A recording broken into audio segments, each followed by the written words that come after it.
Ma'am irrigation. Irrigation. Okay. We did irrigation, right? And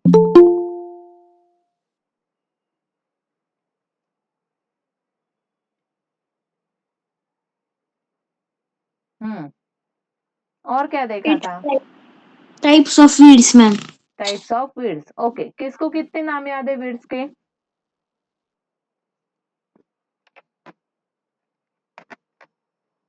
मैंने कुछ pictures दिखाए थे आप लोगों को वीड्स के, सो आपको कितने याद है उसमें से?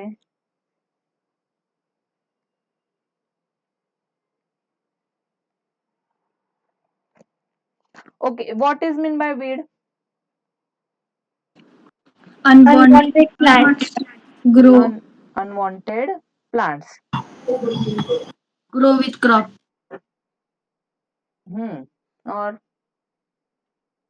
और वीड्स के बारे में क्या बता सकते हो?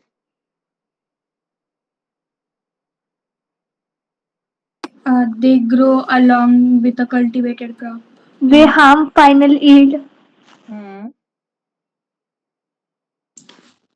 They are poisonous.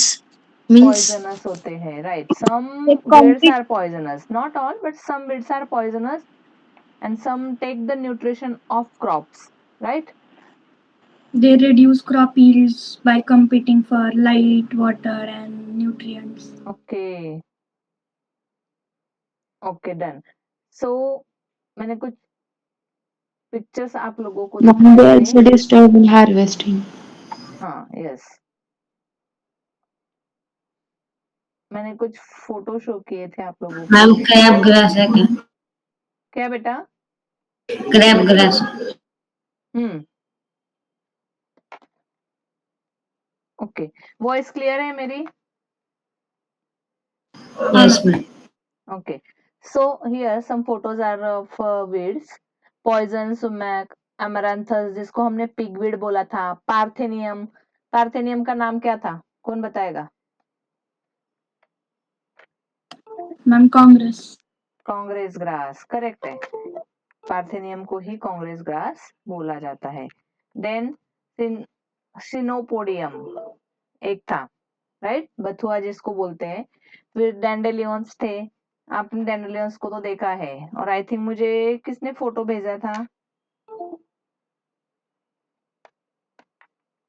वीड्स का फोटो किसने सेंड किया था मुझे? अर्णव? नहीं मैम। विराज ने किया था? मैम मैंने क्रॉप्स का किया था। क्रॉप्स का किया था, ओके। वीड्स का फोटो भी किसी ने तो सेंड किया था। ओके, चलो। देन ज़ैंथियम जिसको गोखरू बोलते हैं, क्राप ग्रास देखा हमने। देन जॉनसन ग्रास देखा। ऐसे कुछ ग्रासेस हमने देखे थे। अब method of weeding, what is mean bye ma'am weeding? आप कट हो गया है। व्हाट बेटा? मैम आपकी आवाज नहीं आ रही ठीक से। आवाज नहीं आ रही है। ओके, अब आ रही है आवाज? हाँ मैम। हाँ मैम। हाँ, what is mean bye weeding? Ma'am कहना है यस बेटा। the process of removing unwanted plants from field. Yes, is weeding, correct. So weeding के लिए कुछ मेथड्स होती है हमने यहाँ पे, मैंने सिर्फ लास्ट लेक्चर में सिर्फ आपको नाम बताए थे। Chemical method, mechanical method, biological method and manual method, ठीक है?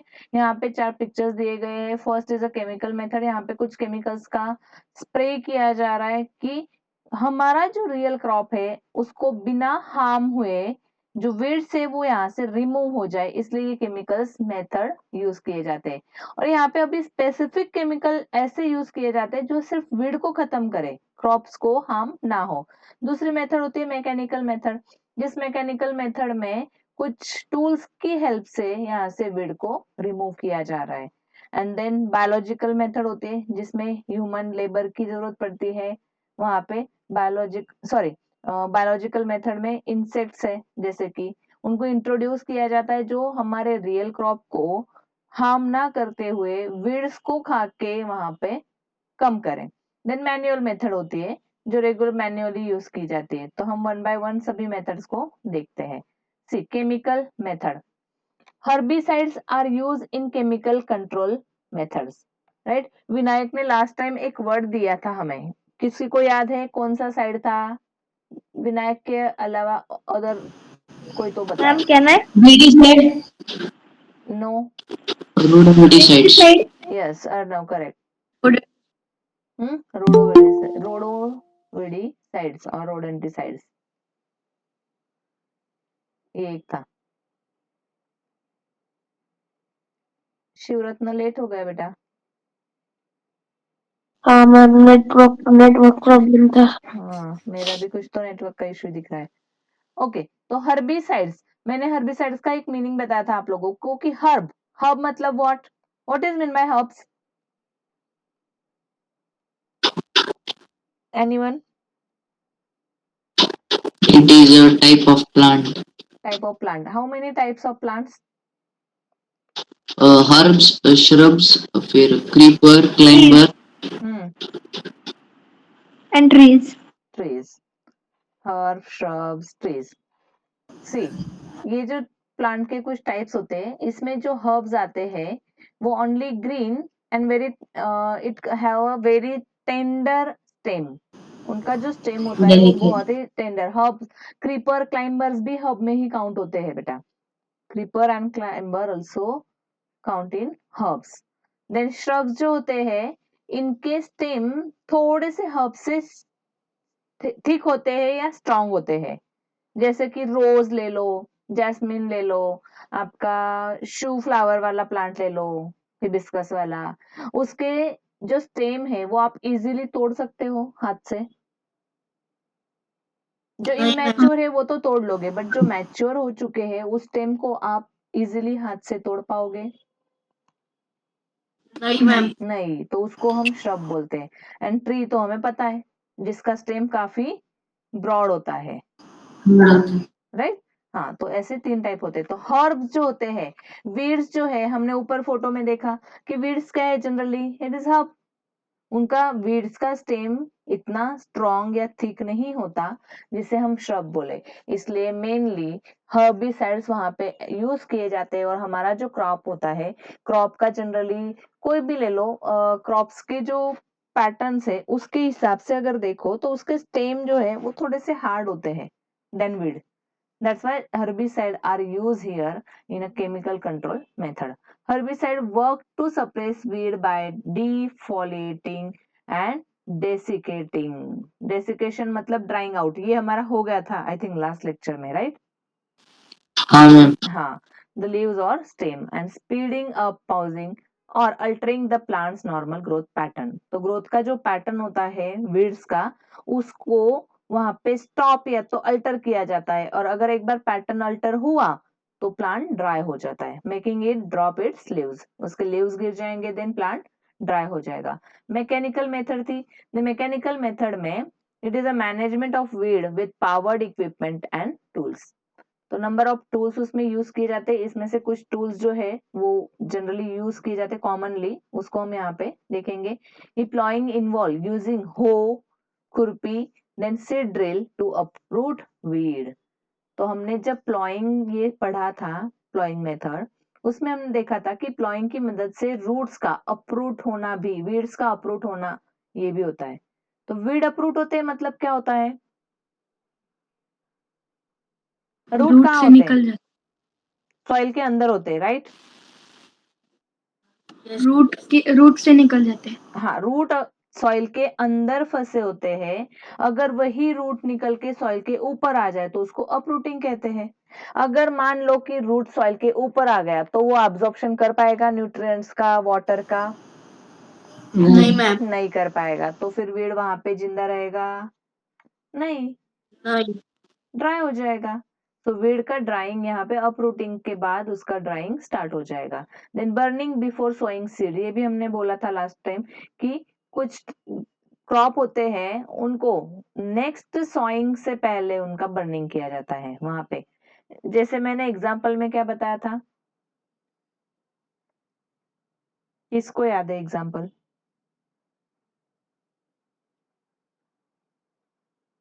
No one. इसका मैं बर्निंग, फील्ड के अंदर बर्निंग, शुगर केन मैंने एग्जांपल बताया था, याद है? हाँ हाँ मैम मैम बताया था हाँ, आपने। शुगर केन को काटने के बाद बचा हुआ पार्ट वहां पे बर्न भी किया जाता है कि नेक्स्ट सीड सोविंग के लिए वो प्रिपेयर हो सके लैंड, इसलिए। And mulching is the process covering the soil with a layer of organic and inorganic material, straw, would chips and plastic sheet से उसको कवर किया जाता है। ये एक मैकेनिकल मेथड है जो वीड को कंट्रोल करके रखती है। Then next is biological method. Some insect and animals and microorganism can help control weeds by feeding on them or inhibiting their growth. तो ऐसे कुछ इंसेक्ट है, एनिमल है जो उसी वीड के ऊपर सरवाइव करते हैं, उनको यहाँ पे इंट्रोड्यूस भी कराया जाता है और कई बार उस वीड को ऑटोमेटिकली वो खाते हैं। बट मान लो कि बारिश का सीजन है, बारिश का क्रॉप है, रेनी सीजन में कौन से क्रॉप लगाए जाते हैं? रबी और cotton, kharif. Sugar cane, Which plant cultivated? Cotton हाँ, cotton, cotton, paddy. Correct, cotton है, पैडी है, खरीफ क्रॉप्स, ये हमें जनरली रेनी सीजन में कल्टीवेट करने होते हैं। तो मान लो कि रेनी सीजन है, उस टाइम पे वीड्स का ग्रोथ कैसे होगा? ग्रोथ कितनी होगी वीड की? ज्यादा होगी, बहुत ज्यादा फास्टर। होगी, राइट। अब इस टाइम पे अगर वीड की ग्रोथ ज्यादा है तो नेचुरली इंसेक्ट भी यहाँ पे ज्यादा होते हैं कि नहीं? हाँ मैम। हाँ, हाँ, तो कुछ इंसेक्ट, अब मान लो कि हमने इंसेक्ट की बात की है, अब इंट्रोडक्शन की बात तो बाद में आई, चलो इंट्रोड्यूस करना वो तो एक अलग केस हो गया कि कुछ टेक्निक्स होती है जिनमें इंसेक्ट को इंट्रोड्यूस किया जाता है या तो फिर एनिमल्स को इंट्रोड्यूस किया जाता है फार्म के अंदर और उसको वीड्स कंट्रोल करने में मदद मिलती है। लेकिन नेचुरली कुछ इंसेक्ट्स है, एनिमल है, माइक्रो ऑर्गेनिज्म है, ये वीड को वहां पे कंट्रोल करने में मदद करते हैं। तो नेचुरली कैसे करते होगे? मान लो कोई इंसेक्ट आया, वो वीड को खा रहा है, लेकिन वो क्रॉप को भी तो नुकसान पहुंचा सकता है, ऐसा हो सकता है कि नहीं? हो सकता है मैम। हो सकता है। तो अब इसके लिए क्या सॉल्यूशन होगा? इसके लिए we सॉल्यूशन can क्या? apply weedicide. Apply weedicides, okay, but here we want to see the biological method ना? Then pesticides. No, that is a chemical नहीं। मेथड बेटा। वीडिसाइड, पेस्टिसाइड, हर्बिसाइड्स को स्प्रे करना, it is a chemical method for controlling weed, but here we want to see biological method. कोटरशीप को use करके। तो यहाँ पे, मैम। हाँ, अब ध्यान से सुनो। अब यहाँ पे आपने कॉटन की बात की, ठीक है, अर्नव ने बताया ना कॉटन, सही है। तो कॉटन जो है, मान लो कि हमने फार्म के फील्ड के अंदर हमने कॉटन का क्रॉप कल्टीवेट किया हुआ है और अभी जो वीड्स है उसको हमें खत्म करना है, ठीक है। तो हमने क्या किया पता है कि नेचुरली इंसेक्ट जो है वो वीडिसाइड, एज अ वीडिसाइड काम कर रहे हैं इंसेक्ट, नेचुरल इंसेक्ट वहां पे इंट्रोड्यूस हो चुके, हमने खुद ने नहीं किए हैं, not artificially, it's naturally, biologically insect eat the weed यहाँ पे। उसके साथ साथ यही इंसेक्ट कॉटन प्लांट को भी खा सकते हैं, बट डिपेंड करता है कि कॉटन हमने किस वैरायटी का वहां पे कल्टीवेट किया है, which variety of cotton we cultivated. अब कॉटन की वैरायटी चूज करना इतना इंपॉर्टेंट क्यों है? अब यहाँ पे ध्यान देना, कॉटन में बहुत नंबर ऑफ वर्म्स होते हैं, नंबर ऑफ इंसेक्ट है, वर्म्स है, इनका कॉटन के ऊपर अफेक्ट होता है, वो उसको डिसीज कॉज करते हैं, कॉटन को हार्म कर सकते हैं, उसका प्रोडक्शन कम कर सकते हैं। अगर कॉटन का प्रोडक्शन कम हुआ तो क्या होगा? तो क्या होगा? हमारे क्रॉप के ऊपर अफेक्ट होगा, क्रॉप के ऊपर अफेक्ट हुआ तो क्या होगा? बोलो। कम आएगा। यील्ड कम आएगा, मतलब जब हमें प्रोडक्टिविटी मिलनी चाहिए वो नहीं मिलेगी। इसलिए यही वीड्स को कंट्रोल करने वाले कुछ इंसेक्ट मान लो वर्म्स है, वही वर्म्स हमारे कॉटन को भी हार्म करने जाएंगे। लेकिन हमने जो कॉटन चूज किया है कल्टीवेशन के लिए, वो कॉटन हमने वैरायटी देख के चूज किया। मान लो कि मैं एग्जांपल आपको देती हूँ बिट्टी कॉटन का। मैं एग्जांपल दे रही हूँ आपको बिट्टी कॉटन, सुना है किसी ने? बिट्टी कॉटन सुना है नाम? No ma'am. नो। ओके, मैं आज बताती हूँ। एक्चुअली अभी इससे भी ऊपर की वैरायटी आ गई है, लेकिन मैं ये जो कॉमन बहुत जनरली यूज होती थी बहुत ज्यादा अमाउंट में, सभी पब्लिक यही यूज करती थी कॉटन बिट्टी वैरायटीज। तो बिट्टी कॉटन की वैरायटी होती थी, कॉर्न की, राइस की, सोयाबीन की भी बिट्टी वैरायटी आती थी। तो अभी इस बिट्टी का मतलब क्या है मैं आपको बता देती हूँ। तो इस बिट्टी का मतलब है बैसिलस thuringiensis।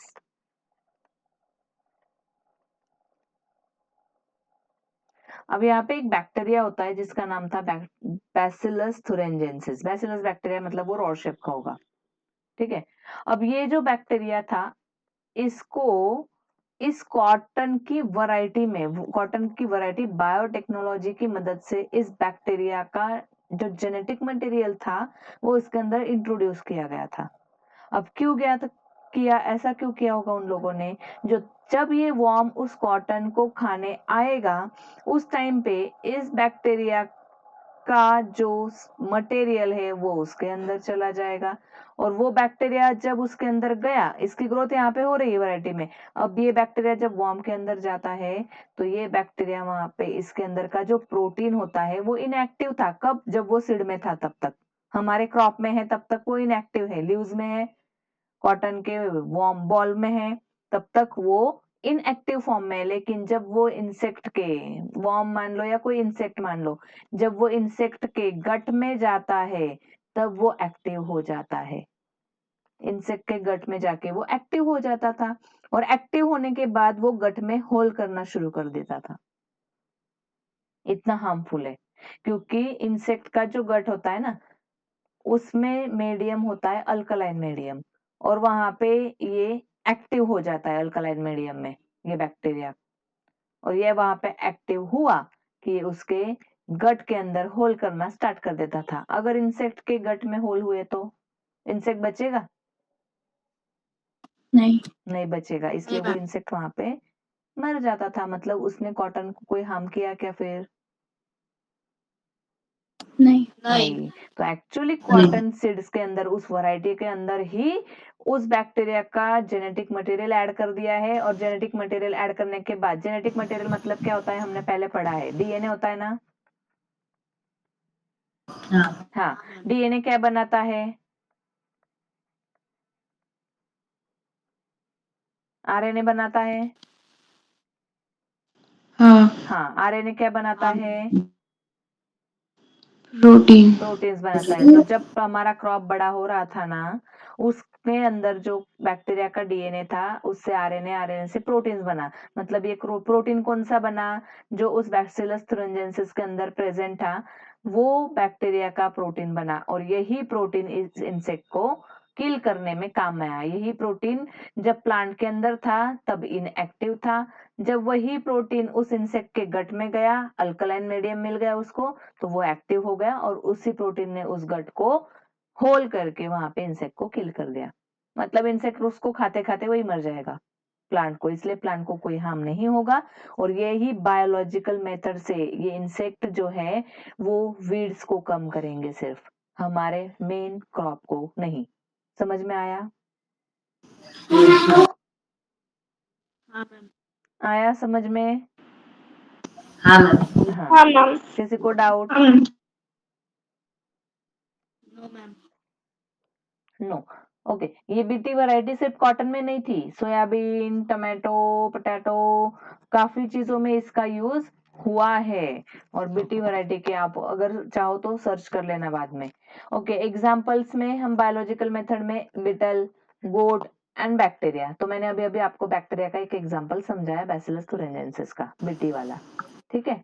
देन गोट को तो हम भी इंट्रोड्यूस करा सकते हैं, काफी लोग नहीं, पैसे दे के फार्म्स में वीड्स को खाने के लिए गोट है उनको इंट्रोड्यूस करने के लिए बोलते हैं। Then grazing by cattle, sheep and goat can be use for controlling weeds.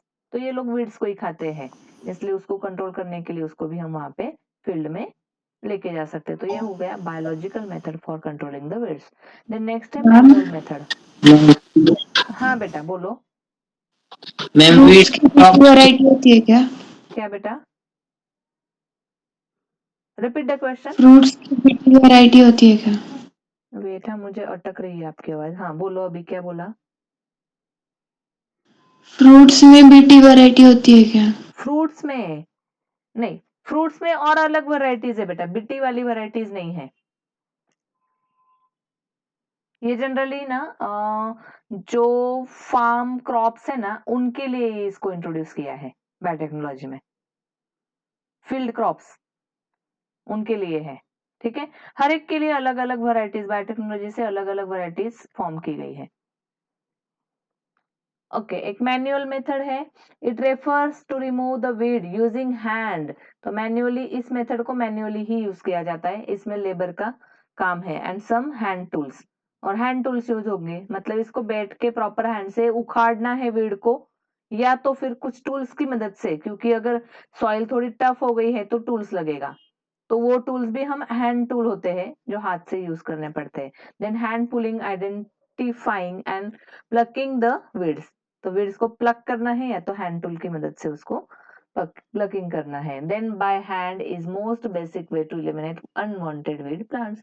तो हम बेसिकली हमारे गार्डन में, होम गार्डन जो होता है वहां पे हम मैनुअल मेथड ही यूज करते हैं। करेक्ट? करेक्ट है कि नहीं?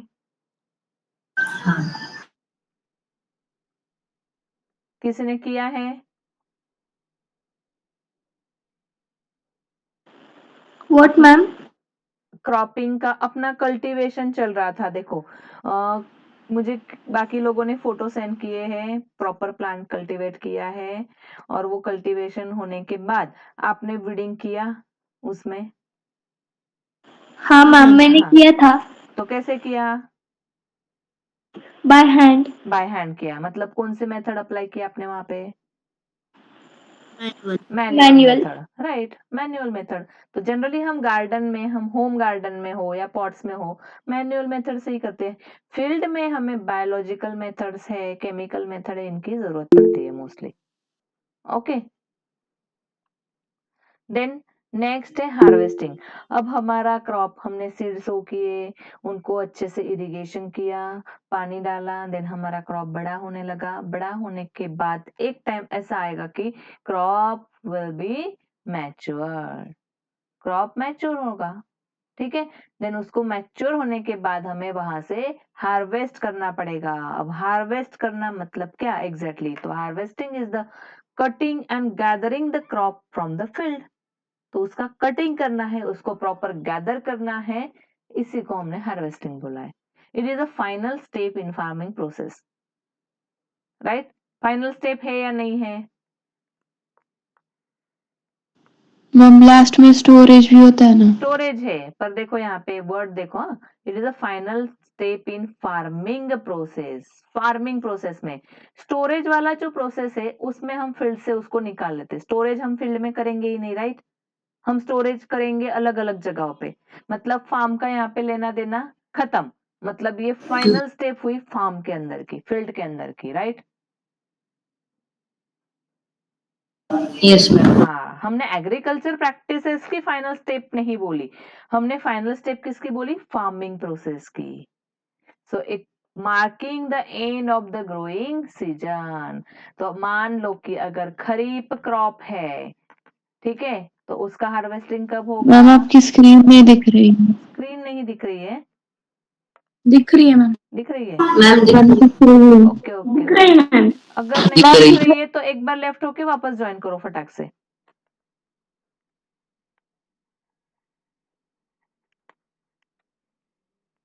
हाँ, तो खरीफ क्रॉप रेनी सीजन में कल्टीवेट किए थे, अब उसको हार्वेस्ट कब करेंगे? सितंबर। अक्टूबर पक्का? हाँ मैम। अक्टूबर अक्टूबर ओके, रबी क्रॉप कब कल्टीवेट करेंगे हम? अप्रैल अक्टूबर टू मार्च में रबी। हाँ, कल्टीवेट कब करना है, हार्वेस्ट कब करना है, सॉरी मार्च में। मार्च में हार्वेस्ट करना है। तो यही होता है हार्वेस्टिंग सीजन। और ये हार्वेस्टिंग सीजन हर एक स्टेट में अलग अलग फेस्टिवल की तरह मनाया जाता है, ये आपको पता है? हाँ मैम। हाँ, तो कोई नाम पता होंगे हार्वेस्टिंग सीजन के फेस्टिवल के? मैम पंजाब का एक है कौन सा तो नाम चलो महाराष्ट्र का कौन सा है बताओ, हमारा हार्वेस्टिंग फेस्टिवल कौन सा है? ओ हम्म मैम पोंगल है एक, देखो पोंगल। पोंगल हमारा कहाँ है महाराष्ट्र का? मैंने महाराष्ट्र पर का पूछा। मैम गुड़ी पाड़वा मैम बैल पोळा नहीं, गुड़ी पाड़वा नो। होली शायद। मैम पंजाब का लोहरी है क्या? पंजाब का लोहरी है, मैम मकर संक्रांति सही है। हाँ, किसने बोला? आरोही, अवंती अवंती ने बोला। मैम वेरी गुड पाड़वा बेटा। भी मकर संक्रांति हमारा हार्वेस्टिंग फेस्टिवल है। मैम हाँ बेटा। मैम गुड़ी पाड़वा भी होता है ना शायद? नहीं बेटा, गुड़ी पाड़वा तो न्यू ईयर है ना अपना। ओके मैम हम्म दूसरे स्टेट में भी मकर संक्रांति अगले मींस डिफरेंट टाइप के नेम से अलग मनाई अलग, जाती जैसे है। पोंगल बताया ना अर्णव ने अभी, मैम लोहरी भी होती है पंजाब लोहरी में। पंजाब में है। तो अलग अलग नाम से, बट मकर संक्रांति वाला वो जो जनवरी वाला वो है ना टाइम, तभी मनाते हैं सब लोग, राइट? महाराष्ट्र याद रखना भाई, महाराष्ट्र में रह रहे। वी आर महाराष्ट्रियन ना? हाँ हाँ, फिर पता होना चाहिए ना हमें, इतने इतने चीजें, थोड़ी थोड़ी छोटी छोटी बेसिक चीजें हमारे बारे में। मैम चलो, आज पता चला मकर आज पता संक्रांति चला। क्यों ओके, मकर संक्रांति इसीलिए मनाते हैं हम लोग। जनरली तिल गुड़ वाला ज्यादा ये करते हैं उसमें, बट मोस्ट ऑफ स्टेट्स में ना लोग क्या करते हैं, अलग अलग ये जो बाजरे की ज्वार की खिचड़ी बनाते हैं उसको खाते हैं, ऐसे अलग अलग जगह पे अलग अलग तरीके से मनाया जाता है। हम कुछ अलग करते, हम पूरन पोली बनाते हैं, है ना? Okay, it refers to way crop are collected from the field. Field से क्रॉप को कलेक्ट किया जाता है। अब इसके लिए भी कुछ मेथड्स है, हार्वेस्टिंग के लिए भी अलग अलग तरीके से हार्वेस्टिंग किया जाता है कि डिपेंड ऑन क्रॉप। क्रॉप कौन सा है उसके बेसिस पर डिसाइड होता है कि इसको हार्वेस्ट कैसे किया जाएगा, ठीक है? उसमें एक मेथड है हैंड पिकिंग मेथड है, दूसरी मैन्युअल मेथड है, देन यूजिंग बेसिक टूल्स जैसे सिकल है वैसे किया जाता है, और एक होती है मैकेनिकल मेथड। और मैकेनिकल मेथड में generally modern harvesting machines use किए जाते हैं, जैसे कि कंबाइन हार्वेस्टर, जिसमें कटिंग भी होती है प्रॉपर और उसमें गैदरिंग भी कर लेते हैं। ऐसे कई अलग अलग तरीके के। हैंड पिकिंग तो सिंपल है, जैसे किस में होगा, कोई एग्जांपल बता सकता है हैंड पिकिंग वाला मेथड? कोरिंडर कोरिएंडर में। और टोमेटो हम्म पोटैटो पोटैटो। और बट आप लोग जो बोल रहे हो वो जनरली मैनुअल मेथड से, उसमें वेजिटेबल्स सिकल का यूज होता है। मैम जो क्रॉप्स मतलब अंडरग्राउंड ग्रो होते हैं। उसको भी तो सिकल की जरूरत पड़ेगी ना, क्योंकि अभी सॉइल कैसी पता नहीं ना, हार्ड है सॉफ्ट है, थोड़ी अगर डीप ज्यादा गया है तो सॉइल को हमें ओपन करने के लिए तो सिकल लगेगा ही ना, टूल्स तो चाहिए वहां पे। वो मैनुअल मेथड हो गई। मैं बोल रही हूँ हैंड पिकिंग, कि डायरेक्ट हाथ से हम उसको। हाँ, मैम कॉटन कॉटन, हाँ कॉटन है, राइट, एक कॉटन आएगा, करेक्ट। और ma'am generally fruit trees. Correct, very good. किसने बताया? आरोही। आरोही, वेरी गुड बेटा। ओके, आया,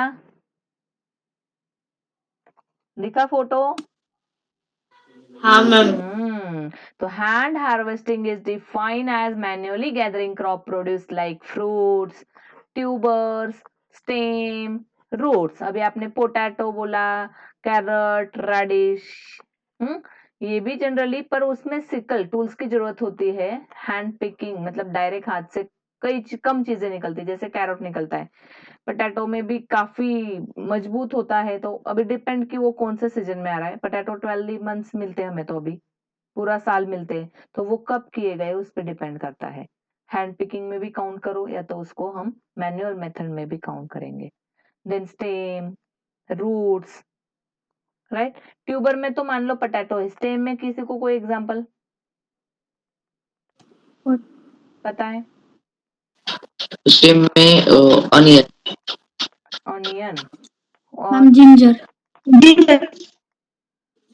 और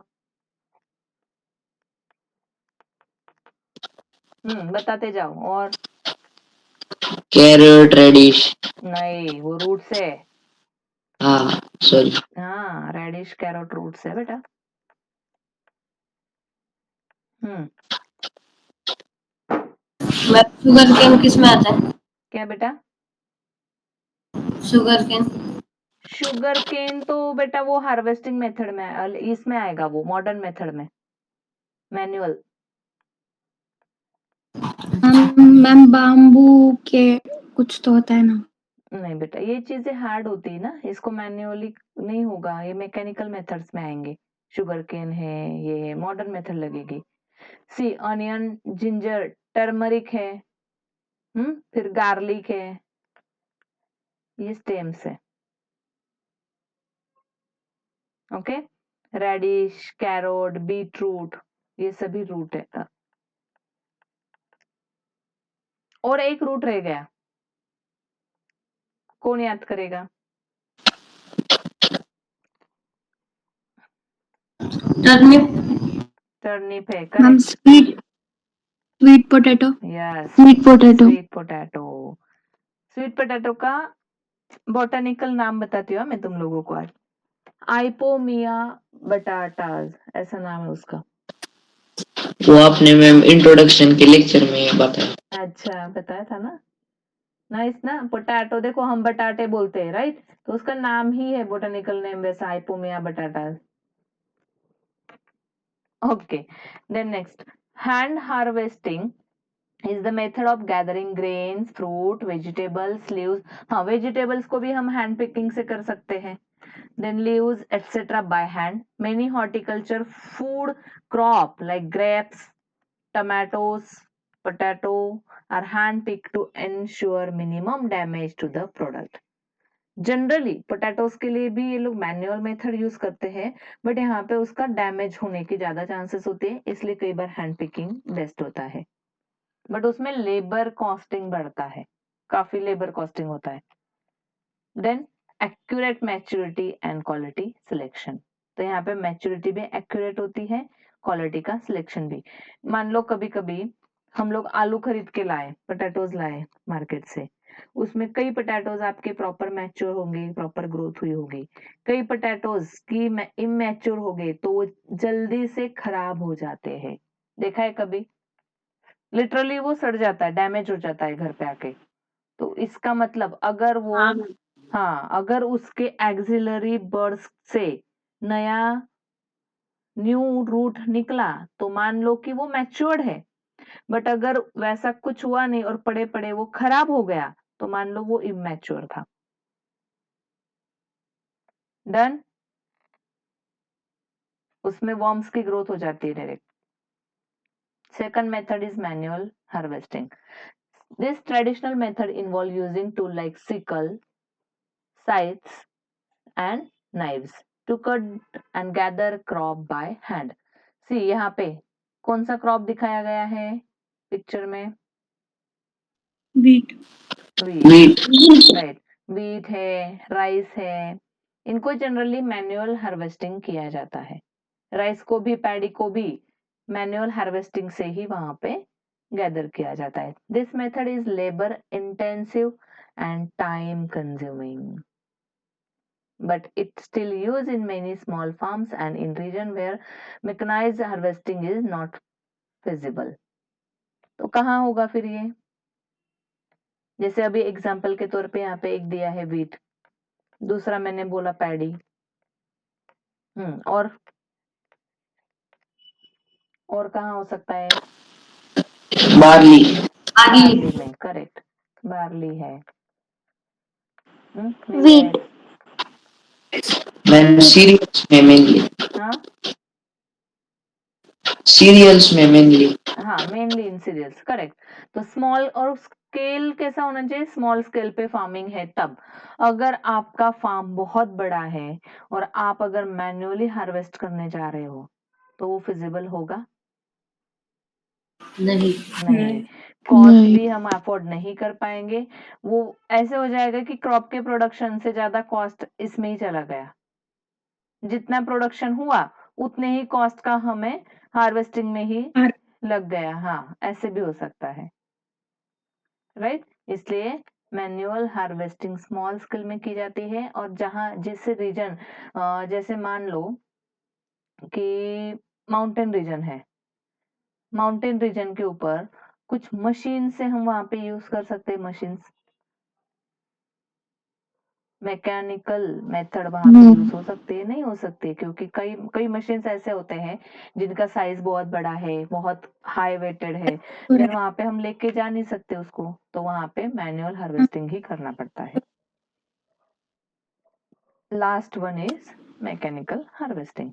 This method involve using machine like combine harvesters.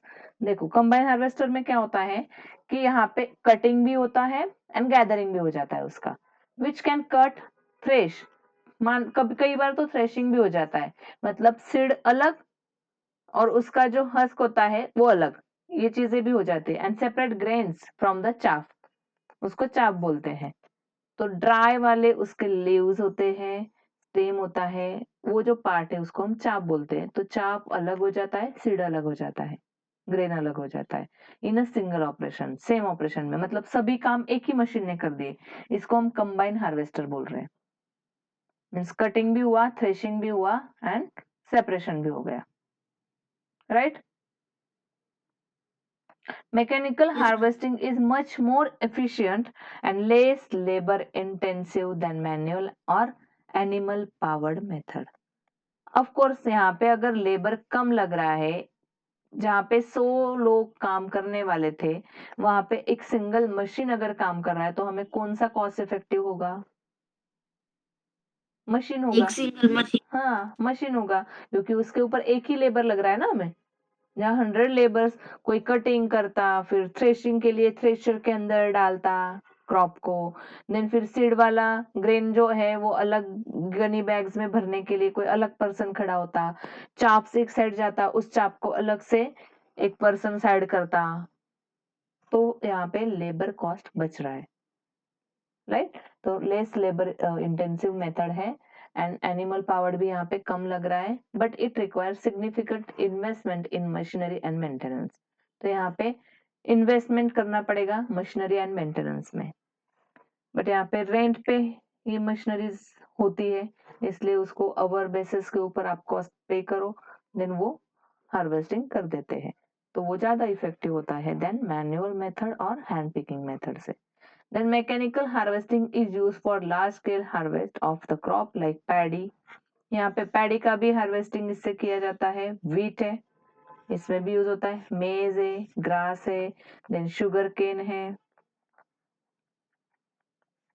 Sugar cane को ये सिर्फ कटिंग करके प्रॉपर गैदरिंग होता है वहां पे. देन इन मेथड्स में, मैकेनिकल हार्वेस्टिंग में इतने क्रॉप्स को यहाँ पे यूज किया जा सकता है, बट कहाँ? लार्ज स्केल पे. नहीं तो पैडी में और व्हीट में हमने देखा कौन सा मेथड यूज होता है? Manual method. बट अगर वो लार्ज स्केल पे है तो मैन्युअल मेथड में हमें लेबर कॉस्ट जो है वो फिजिबल नहीं होगा, इसलिए हमें यहाँ पे मैकेनिकल हार्वेस्टिंग कराना पड़ेगा. वॉइस क्लियर है मेरी? Yes, ma'am. Okay. Yes, ma'am. अब हार्वेस्टिंग तो हो गया, लेकिन पोस्ट हार्वेस्टिंग कुछ प्रोसेसेस है, उसको हमें सेपरेटली पढ़ना है। This activity are essential to reduce post harvest losses. Harvest कर लिया, अब हम क्रॉप्स को वहां पे फार्म में नहीं छोड़ सकते, उसको हमें प्रॉपर लॉस होने से बचाना है और उसकी पोस्ट हार्वेस्ट ट्रीटमेंट करनी है। अब उसके लिए क्या करना है कि मान लो ग्रेन क्रॉप है, तो उसके ग्रेन को चाप को अलग करना पड़ेगा। अगर मैकेनिकली हमने हार्वेस्ट कराया है तो हमें इस पोस्ट हार्वेस्ट प्रोसेस की जरूरत नहीं पड़ेगी, बट अगर हमारा हार्वेस्टिंग मैन्युअली हुआ है तो हमें इस प्रोसेस की मेनली जरूरत पड़ती है। अब ये प्रोसेस में कौन कौन से, तो maintain the nutritional value of the crop and add value to the final product, उसके लिए हमें इस प्रोसेस को करना जरूरी है। पोस्ट हार्वेस्टिंग कौन ज्वाइन हुआ अभी?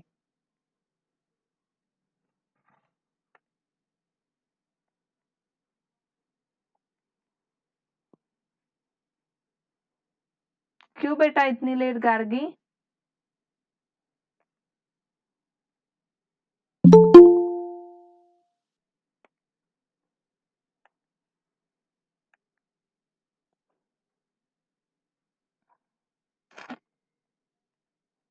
वेट, हाँ,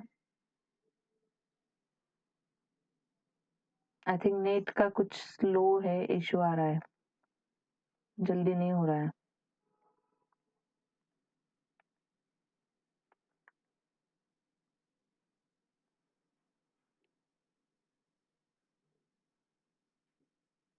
एक मिनट।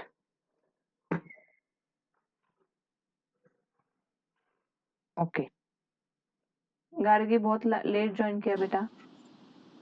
नहीं मैम, ज्वाइन किया था, दूसरे इससे किया था, उसमें नेटवर्क प्रॉब्लम आ रहा था इसलिए इससे ओके किया। ओके ओके ओके, चलो ठीक है। Post harvesting the cereal crop undergo threshing and winnowing where the grain are separated from their chaffs। तो यहाँ पे चाप को हमें सेपरेट करना जरूरी है। मान लो चाप को हमने ग्रेन से तुरंत हार्वेस्टिंग के बाद ग्रेन एंड चाप को हमने सेपरेट नहीं किया तो क्या होगा?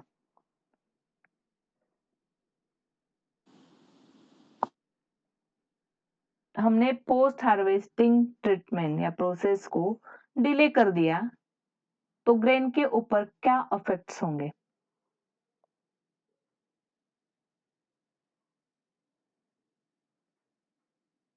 कौन बताएगा? मैं ही पूछ लूं? मैम ग्रेन्स मतलब स्टोर्ड शुगर होता है, तो वो चैफ ग्रेन्स को मतलब बोलो। वो शुगर यूज कर लेगा, ग्रेन्स में स्टोर्ड है वो। चाप तो उसका बाहरी कवरिंग है ना बेटा, वो कैसे यूज करेगा? Ma'am, hmm without separating calf we cannot eat that or use that grains. हाँ वो तो है, बट हम तो सेपरेट पोस्ट हार्वेस्टिंग प्रोसेस तो करने ही वाले हैं। बट मैंने पूछा कि post harvest process, if we delay this process तो तो क्या होगा? मैम वो हम्म करना है हमें, नो डाउट, बट अगर इसको हमने डिले किया तो क्रॉप के ऊपर, ग्रेन्स के ऊपर या सीरियल्स के ऊपर हमारे क्या इफेक्ट होगा, वो मुझे जानना है। मैम वो प्रॉपरली ड्राइड नहीं होगा, सो वो हार्म कर सकता है ग्रेन को। करेक्ट। सी, चाफ बाहरी कवरिंग होता है, हमारा ग्रेन उसके अंदर है, ठीक है। ग्रेन के अंदर अभी मॉइस्ट प्रेजेंट है, ठीक है, मॉइस्चर है उसके अंदर अभी भी। ग्रेन मैच्योर हुआ है बट ड्राई नहीं हुआ है, तो मैच्योर होने की, मॉइस्ट होने की वजह से बाहरी चाप का कवरिंग जो है उसको ढक के रखेगा। और continue moist and warm condition में हमने अगर चाप को अलग नहीं किया, अगर हम चाप के ऊपर के कवरिंग को सेपरेट अगर कर रहे हैं, इस कवरिंग को सेपरेट करना ही पड़ेगा, तभी हमारा ग्रेन खुला होगा, ओपन करना पड़ेगा और फिर ड्राई होगा। बट अगर हमने ऐसा नहीं किया तो अंदर moist plus warm condition develop हो जाएगी और इस कंडीशन में mostly fungus and bacteria grow कर जाते हैं, राइट?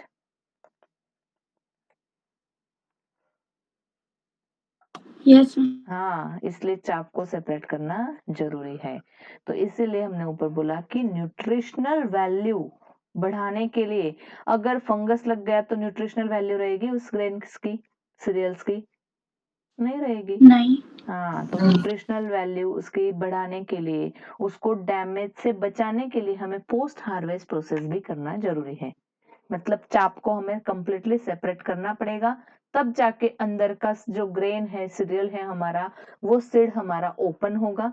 जब वो ओपन होगा तभी तो अगली प्रोसेस ड्राइंग, उसको स्टोर करने से पहले हम ड्राई कर पाएंगे। और कोई भी चीज अगर हम मान लो कि सीजनल कोई ग्रेन या कोई सीरियल्स घर में ला रहे, तो हम उसको पहले सनरेज सनलाइट में ड्राई कराते हैं और फिर उसको रखते हैं कि वो खराब ना हो जाए। क्यों? क्योंकि उसके अंदर का मॉइस्चर हमें completely रिमूव करना होता है। Then these are the two traditional agricultural process used to separate the edible part of cereal crop from the non-edible part. Non-edible part, what is non-edible part? It is a chaff, and cereal crops means grain or cereals, seeds, right? Which is called the chaff. Then both threshing and winnowing, this is a process for the post harvest, are essential step in the production of cereal crops such as wheat, rice, barley and oat. तो ये जो seed cereal crop होते हैं generally हमारे, उसके अंदर के seed जो होते हैं वो चाप के कवरिंग में होते हैं और उसको हमें सेपरेट करना जरूरी होता है। अब थ्रेशिंग और विनोइंग ये कैसे होते हैं? तो the process of loosening the edible part of the grain from the husk and straw to which it is attach is called threshing. तो इसको सेपरेट लूज करने का काम यहाँ पे होता है। हाँ, यहाँ पे कंप्लीटली सी थ्रेशिंग जो है, इस प्रोसेस में सीड और जो चाफ है वो कंप्लीटली सेपरेट नहीं होते हैं। ये सिर्फ लूजन करने का काम करता है एडिबल ग्रेन्स को हस और स्ट्रॉ से। स्ट्रॉ मतलब उसके जो स्टेम, ड्राई स्टेम होता है वो स्ट्रॉ कहलाता है। मान लो वीट लिया है, वीट का ड्राई स्टेम मतलब स्ट्रॉ कहलाता है। उसका हस्क, इससे वो लूज करने का काम करता है। और बाकी ग्रेन्स जो है वो लूज होते होते सेपरेट भी हो जाते हैं, बट बाकी जगह पे सिर्फ लूज होते हैं, लेकिन वो चाफ वाला जो पार्ट है वहीं पे रह जाता है। To which this is done by beating the harvested crop using a machine called thresher. मतलब यहाँ पे बिटिंग हो रहा है एक तरीके से। अब वो बिटिंग आप हाथ से करो या मशीन से करो, यहाँ पे बिटिंग हो रहा है, लूजन कर रहे हैं हम ग्रेन को हस्क और स्ट्रॉ से, बट यहाँ पे सेपरेट कंप्लीटली नहीं हो रहा है। ध्यान देना, the beating process break the straw and loosen the grain from the chaff. Grain को चाप से लूज करना और स्ट्रॉ हस्क को थोड़ा अलग करना, इतना काम यहाँ पे होता है। The threshing process help to separate the grain from the chaff before winnowing. अब विनोइंग इसके बाद हमें करना इंपॉर्टेंट है। तो यहाँ पे लूजन करने का काम थ्रेशिंग कर रहा है। यहाँ पे एक थोड़ा सा गड़बड़ है इसमें कि separate the grain from the chaff before winnowing. तो ये completely separate, not separate completely, ऐसा आएगा। Help to separate, ma'am but आवाज हो रहा है। हाँ, बट नॉट मैम, कंप्लीटली। आवाज कट हो रहा है बार बार। आवाज कट हो रहा है। ओके,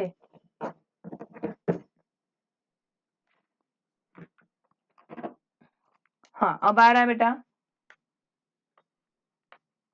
हाँ मैम। ओके, तो ये कंप्लीटली वहां पे सेपरेट नहीं होते मैम हैं। कट हो रहा है फिर से। कट हो अच्छा, रहा है। वेट करो, होगा बेटा। और फिर से कट हो रहा है। अच्छा,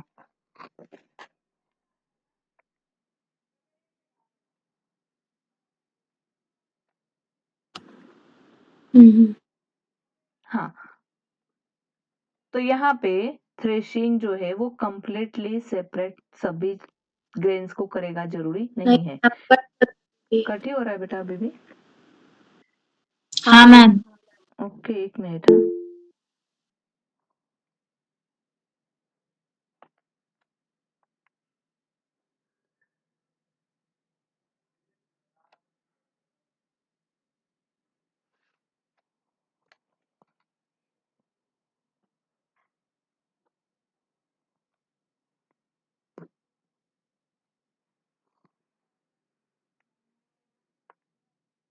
अब आ रहा है कि देखो?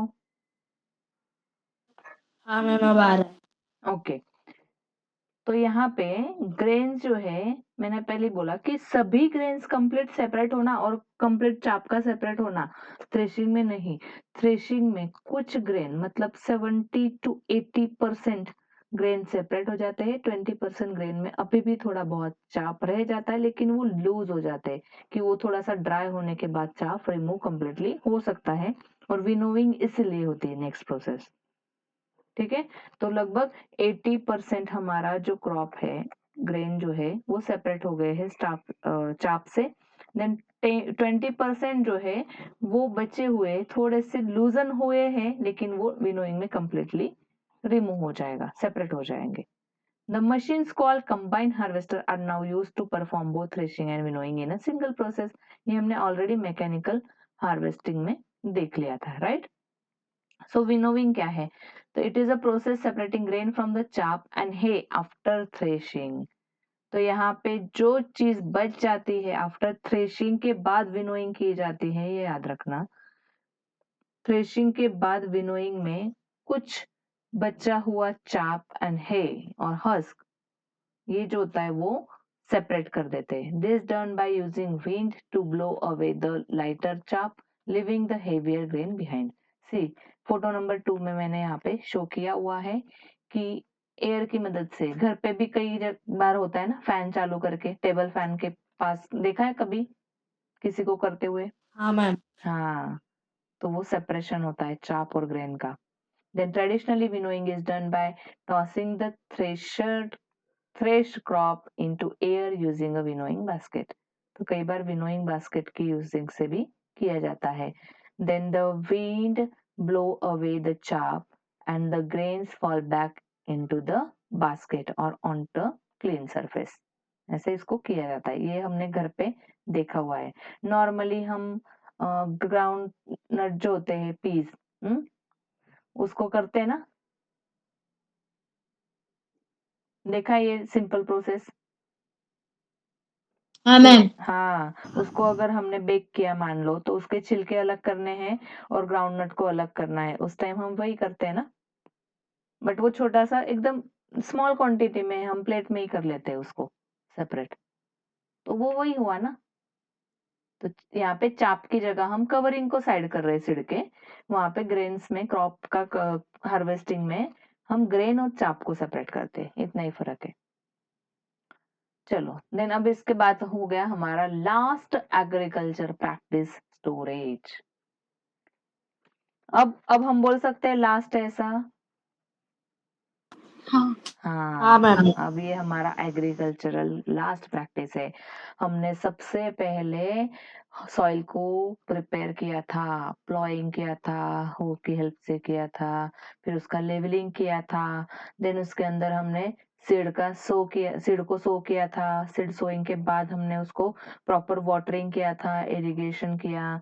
वाटरिंग के बाद हमने वहां से जो क्रॉप हमारा नॉर्मली बढ़ रहा था, उसके अंदर जो वीड की एक्स्ट्रा ग्रोथ हुई थी, एक्स्ट्रा अनवांटेड प्लांट्स की, उसको भी रिमूव किया, उसको अलग अलग तरीके यूज किए। रिमूव करने के बाद हमारा क्रॉप एक टाइम पे मैच्योर हो गया। देन उसके बाद हमने उसको हार्वेस्ट किया। हार्वेस्ट करने के बाद उसको प्रॉपर गैदर करने के बाद हमने उसको थ्रेशिंग विनोइंग की मदद से उसके ग्रेन्स को, सीरियल्स को और उसके चाप को, हस्क को अलग कर दिया। देन अब हमारे जो ग्रेन है, हमारा जो क्रॉप है, उसको अब हमें स्टोर करना है। और जो हार्वेस्ट किया गया क्रॉप होता है हमारा, उसके अंदर कुछ अमाउंट में थोड़ा सा मॉइस्चर बचा होता है। तो स्टोरेज के आगे हमें कुछ 2 प्रोसेस भी पढ़नी पड़ेंगी, एक है ड्राइंग एंड फिर देन उसको हम पैक करेंगे through out the year use करने के लिए, या तो मार्केट में उसको स्टोर किया जाएगा, राइट।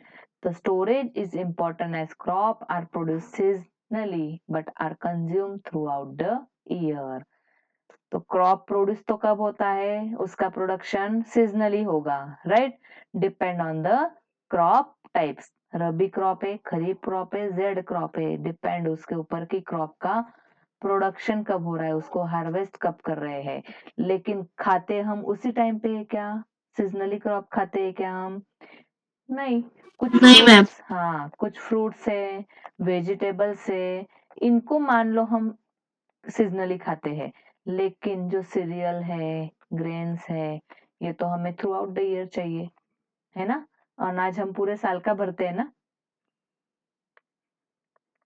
हाँ मैम। हाँ, राइस है, व्हीट है, या तो हम पूरे साल का घर में ना भी लाए, हम मान लो दो दो एक मंथ का पूरा भर रहे, फिर नेक्स्ट मंथ में दूसरा लाएंगे, लेकिन जहां से हम ला रहे उनको तो स्टोर करना पड़ेगा, क्योंकि ये थ्रू आउट ईयर डेली लगने वाला ग्रेन है, ये क्रॉप है, इसलिए इसको हम कंप्लीट कंज्यूम करने के लिए हमें उसको स्टोर करना ही पड़ेगा. Then harvested grains may need to be stored for prolonged period of time in some cases. तो उसको हमें कुछ prolonged time के लिए स्टोर करना पड़ेगा. Thus the supply of the produce has to be maintained by proper storage. तो इसके लिए हमें उसको proper storage करना पड़ेगा. अब इन केसेस में क्या होता है कि we must protect the food grain from moisture. अब स्टोर करने के लिए हमें किस किस चीजों से प्रोटेक्ट करना है? पहला तो मॉइस्चर से, देन सेकंड इंसेक्ट से. इंसेक्ट हो जाते हैं कि नहीं अनाज में? होते हैं मैम। हाँ, फिर साफ करते बैठो वापस से थोड़े दिनों के बाद अगर मॉइस्चर रह गया तो वापस से. और जब भी आप कुछ निकालने जाते हो, मान लो राइस वगैरह या आटा निकाल रहे हो, कभी गलती से मम्मी की हेल्प कर दी तब, तो मम्मी क्या बोलती पता है? हाथ अच्छे से पोंछना, गीला हाथ वहां पे टच नहीं होना चाहिए. सुना है कभी? हाँ मैम। हाँ, तो ऐसा क्यों? क्योंकि अगर आपका हाथ गीला रहा तो मॉइस्ट कंडीशन वहां पे डेवलप होगी, और अगर मॉइस्चर अगर वहां पे है तो वो माइक्रो ऑर्गेनिज्म के, बैक्टीरिया के, इंसेक्ट के ग्रोथ के लिए सफिशिएंट होती है. और जितना छोटा एनिमल, जितने स्मॉल ऑर्गेनिज्म होते हैं, उनकी पॉपुलेशन उतनी ही बड़ी होती है. और जितना लार्ज ऑर्गेनिज्म होता है, बड़ी से ज्यादा, तो पॉपुलेशन जो होती है वो फास्ट इंक्रीज होती है, ये फास्ट इंक्रीज होती है.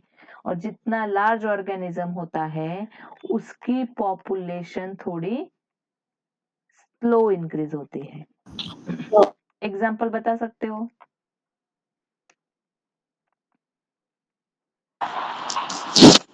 Ma'am insects, cockroach. हाँ, करेक्ट है. कॉकरोच कैसे ग्रो होते हैं? वो कितनी पॉपुलेशन है उनकी? हाई होती है, फास्ट होती है ना? हाँ. हाँ, हाँ मैम। तो कैसे होती है? उनकी पॉपुलेशन कैसे बढ़ती है?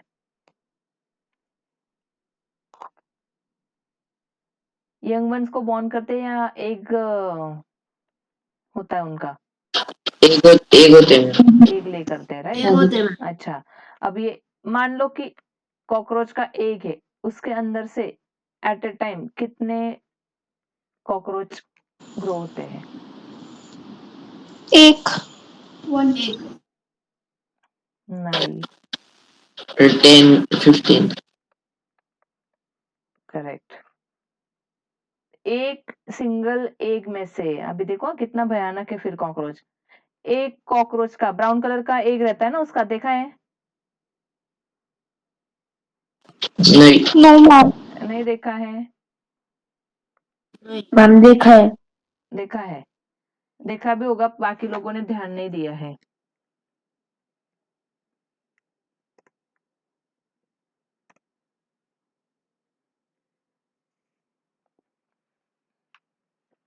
दिख रही है स्क्रीन?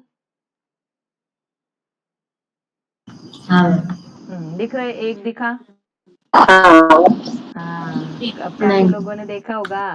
किसी ने सिर्फ ऊपर का कवर देखा होगा, ड्राई, वो निकल गए होंगे उसमें से. किसी ने पूरा का पूरा देखा होगा, और उसको अगर रप्चर किया होगा तो उसमें से मैम नहीं पानी. दिख रही. नहीं दिख रही. सबको नहीं दिख रही है?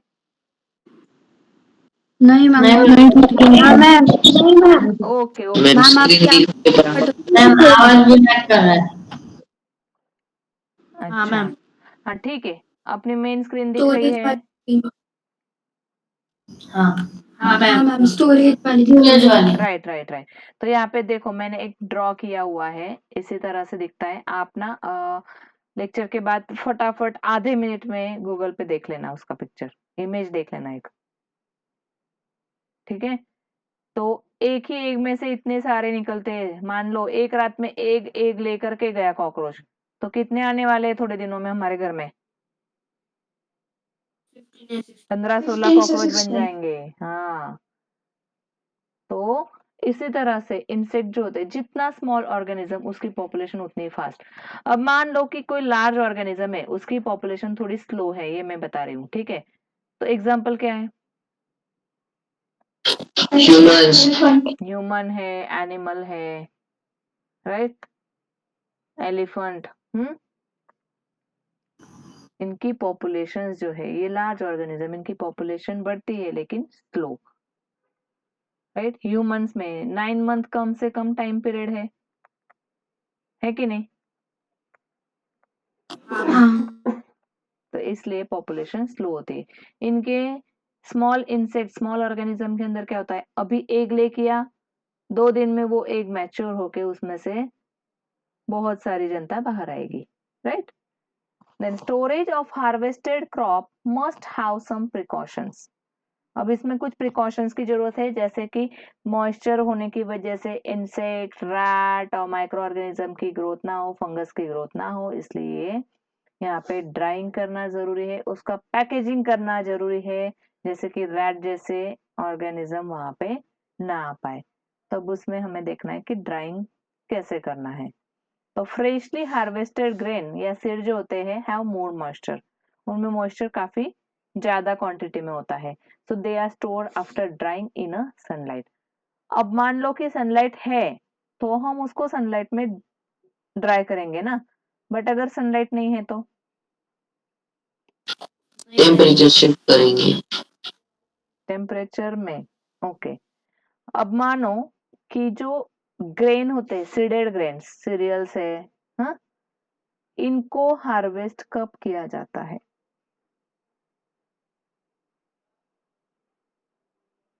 हार्वेस्टिंग टाइम पूछा है मैंने।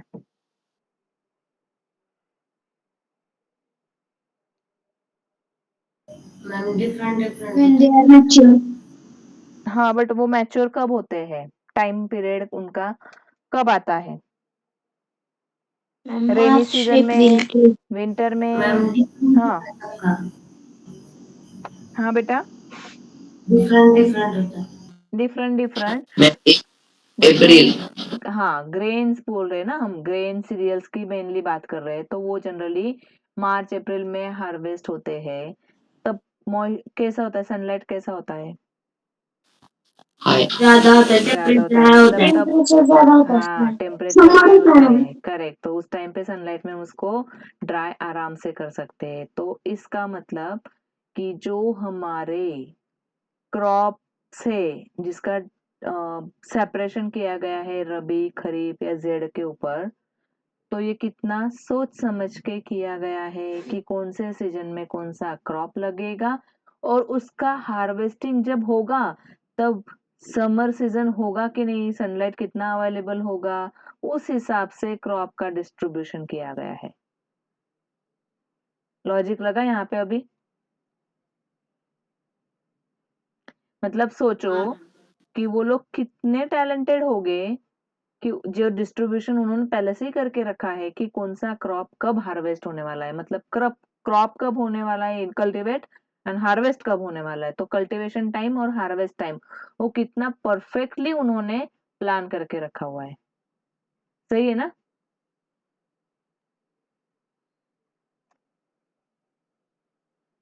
है कि नहीं? हाँ मैम। तो सनलाइट होता है इसलिए उसको ड्राई सनलाइट के अंदर किया जा सकता है। Then if not, they may get spoiled or attacked by microorganism like fungi, making them unfit for use or germination. कभी कभी क्या होता है कि मॉइस्चर अगर प्रेजेंट रह गया सीड के अंदर, ग्रेन्स के अंदर, तो वो वहां पे जर्मिनेशन भी कर सकते हैं, क्योंकि उनको मॉइस्ट एंड वार्म कंडीशन चाहिए, हमने देखा है जर्मिनेशन के लिए। इसलिए वो वहीं पे जर्मिनेट कर जाएंगे, और अगर जर्मिनेट हुए तो वो स्पॉइल हो जाएगा, वो खाने लायक बचेगा ही नहीं। तो drying prevent the attack by insect, pest, bacteria and fungus. It is most important step. And then packing for storage. तो स्टोरेज के लिए हमें पैकिंग भी करना है. पहले तो हमने उसको ड्राई कर लिया, अब ड्राई करने के बाद प्रॉपर पैक करना पड़ेगा. अगर उसको पैक नहीं किया है तो पड़े पड़े वो खराब हो जाएगा, उसकी क्वालिटी, न्यूट्रिशनल क्वालिटी भी खराब हो जाएगी. देन हेल्दी सीड भी नहीं रहेगा और उसको खाने में हम यूज नहीं कर पाएंगे. Then before packing the grain to store they need a treatment of preservation. तो उसको, उस पैकिंग को प्रिजर्वेशन भी बोला जाता है कि पैकिंग के आगे उसको प्रिजर्व करो, देन उसके बाद उसको प्रॉपर पैक करो. डन. तो dried neem leaves are used to preservative for storing food grain at home. Normal घर पे अगर करना है तो हम ड्राइड नीम लीव्स डालते हैं. ये किसी के घर पे हुआ है देखा है? मान लो गेहूं का प्रिजर्वेशन करना है, हाँ, व्हीट को हमने कंटेनर के अंदर भर दिया और उसके ऊपर देखो ड्राई नीम्स के पत्ते रख देते हैं. हाँ मैम, मेरी नानी करती है. हाँ, तो ये बेस्ट मेथड है, राइट.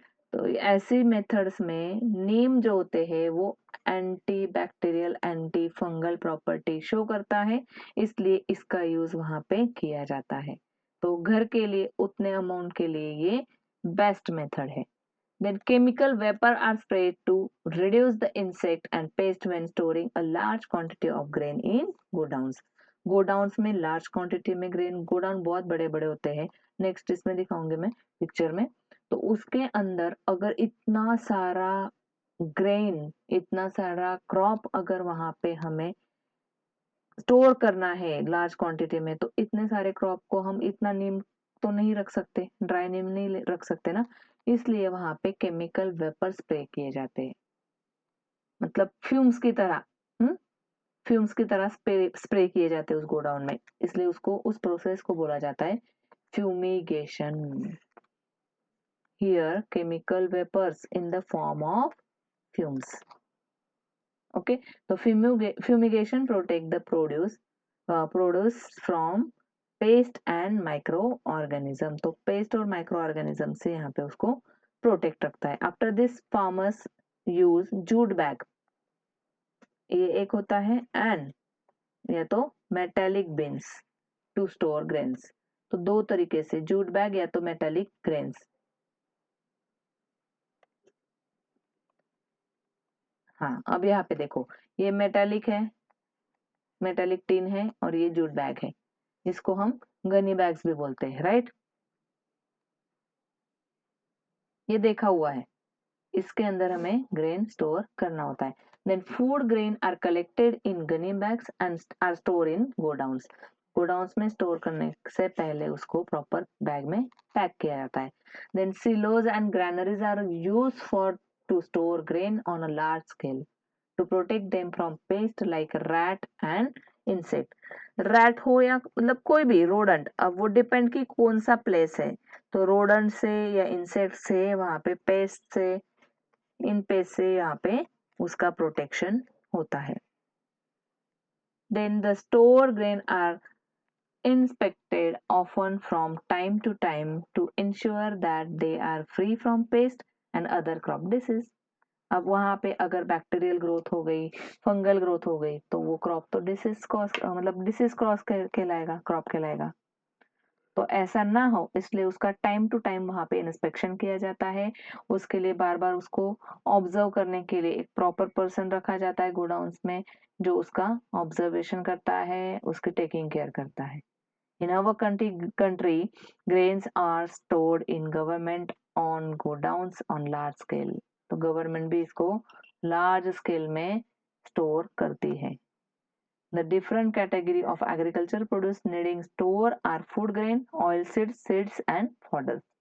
तो इतनी सारी प्रोडक्ट जो है उसको, फूड ग्रेन्स को, ऑयल सीड को, नॉर्मल सीड्स को एंड फॉडर को यहाँ पे स्टोर किया जाता है. तो अलग अलग कैटेगरी के जो, अब उसमें ऑयल सीड्स में काफी सारे सीड्स है, हमें पता है कि जो सीड्स है, जैसे सनफ्लावर है, ग्राउंडनट है, सोयाबीन है, इनका स्टोरेज करना.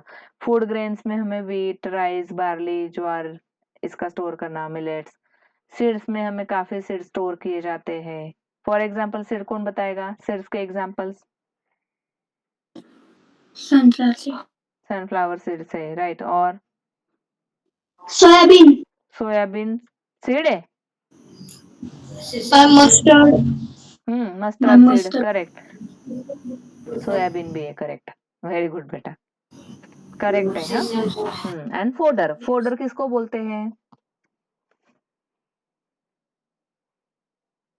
फोडर किसको बोला जाता है? खाने योग्य, हम्म, जो खा सकते हैं। जो खा सकते हैं उसको। जो हस्क, ड्राइड वाला हस्क होता है वो। हाँ, किसने बोला अभी ड्राई वाला हस्क कैसा? आंसर किसने किया? मैम अवंती, मैम अवंती चारा, ने। अच्छा। हाँ, करेक्ट। तो फॉडर हम खा सकते हैं क्या? नहीं मैम, कैटल्स, गाय वगैरह। हाँ, तो उसको फॉडर बोला जाता है बेटा।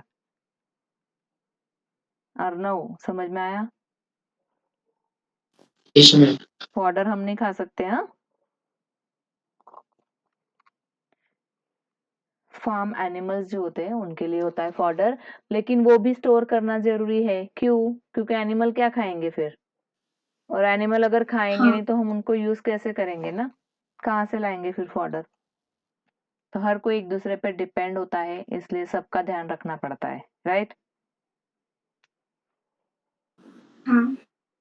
तो आज का लेक्चर हम यहाँ पे खत्म करते हैं। नेक्स्ट लेक्चर में हम एनिमल हस्बेंड्री पढ़ेंगे। Okay. Yes ma'am. Okay, any doubt? हाँ मैम।